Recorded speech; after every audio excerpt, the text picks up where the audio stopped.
If you're still scooping out pumpkin seeds with your hands, there's a better way. I don't know about y'all, but pumpkin carving just isn't my thing, mostly because I hate having to clean out the stringy, slimy, seedy pulp. I found this hack that uses a mixer beater and an electric drill on the internet, and I had to try it out. Basically, you insert the beater into the drill like you would any other bit, and then go to town on the inside of the pumpkin, being sure to get the sides and edges. After about 2 minutes, all the pulp and seeds are loose and fall right out. I was shocked at this and actually looking forward to pumpkin carving this year. Let's carve pumpkins with power drills. You can use a power drill to easily carve adorable designs in your pumpkin this year. Clean out the pumpkin like you know how, and then use a marker to indicate where you're going to drill holes. Attach a hole saw to the end of your drill and get to the fun part. Be sure to put a lot of pressure on the pumpkin as you drill for the best results. I use different sized hole saws to create a diagonal line design and one that looks like a flower. But you can do whatever you want. It's easy with minimal cleanup, and it turned out so cute. I made this metal pumpkin in less than 5 minutes with things I just found laying around. String mason jar lid bands on a pipe cleaner. Make sure they're facing the same direction. Twist the pipe cleaner ends together to secure, then arrange the lids in an even circular pattern. Place cinnamon sticks in the center to create a stem. A very similar pumpkin at a home decor store was $15, and this cost me less than $5. Plus, it's so cute. Why carve a pumpkin into a jack-o'-lantern when you could use it as a candle holder instead? These cute pumpkin candle holders make for an easy centerpiece. Just snip off the stem so you can place a votive candle on top of the pumpkin. Use a marker to trace the candle outline, then carefully carve a hole in the center of the pumpkin with a sharp knife. Use a spoon to scoop out the seeds and round off the inside edges if needed so your candle fits right in. You could easily do this with larger pumpkins and pillar candles too. Y'all loved my pumpkin beater drill hack, so let me show you a good way to put it to use.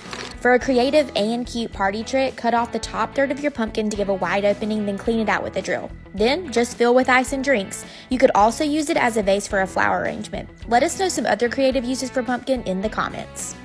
Craving pumpkin spice coffee? This is how to make the creamer at home. Combine 2 teaspoons pumpkin pie spice with a 1/4 cup each of brown sugar and pumpkin puree in a small saucepan. Cook until the sugar dissolves, then stir in 2 cups of half and half. Chill until ready to use. It'll last about 2 weeks in the fridge, so you can get your #PSL on without breaking the bank. Fall doesn't start at my house until I make these pumpkin whoopie pies. This is my most requested recipe of all time. Seriously, I keep a batch of them made for the entire month of October because if I run out, I'm in big trouble with my friends and family. Even if you don't like pumpkin desserts, I'm pretty confident these will make you a convert. They are super soft, not too sweet, and not overly spiced with fall spices like most pumpkin desserts tend to be. The literal icing on the cake is the cream cheese frosting, which is equally tangy and sweet, and even recording this voiceover makes me want to go grab another one. They're best served cold and will last about a week in the fridge, but you're lucky if you make it that long without eating the whole batch. Instagram went crazy over this apple pie, and I don't blame them. This is one of the easiest apple pie recipes I've ever made. The hardest part is honestly peeling and slicing 4 pounds of apples. Toss them with cinnamon sugar, and there's no need to pre-cook them like in the case of most apple pie recipes. Instead, use a cast iron skillet to cook butter and brown sugar until the sugar dissolves. The skillet has a lot of advantages over a pie dish. 1, the handle. 2, it's a one-dish wonder, which I love because it means less dishes. It's also extra delicious because the bottom crust gets cooked in the buttery caramel sauce, and because it's made in a cast iron skillet, the heat retention lets you have an uber crispy crust. I love brushing my top crust with egg white and sprinkling with sugar before baking. I lied earlier when I said the hardest part was peeling and slicing the apples. It's actually waiting until it's cool enough to slice into, which is super important.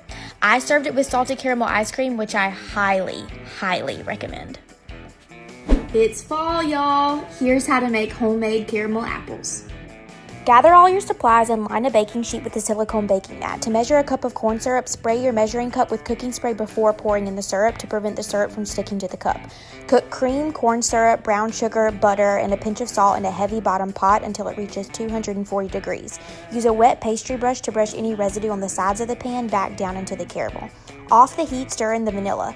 Dip cold apples in the caramel and sprinkle with candies of your choice. Let it sit on a silicone mat and then enjoy your caramel apples like you're at a county fair.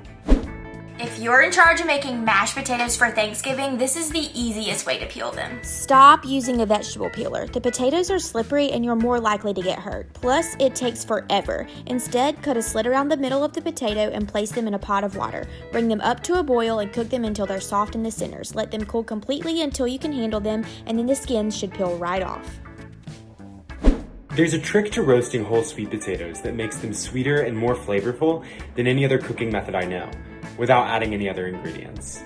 Preheat the oven to 425 degrees and use medium to moderately large sweet potatoes. Wrap them tightly in aluminum foil and place them on an aluminum foil lined baking sheet or baking dish. Transfer the sweet potatoes into the oven and allow them to bake for a full 1 hour and 45 minutes. This long time allows the starches to break down into complex sugars.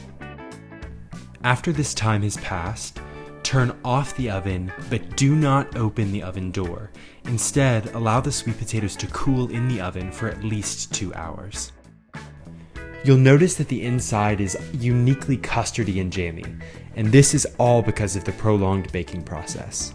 Insanely soft and incredibly sweet, these sweet potatoes are delicious hot or cold.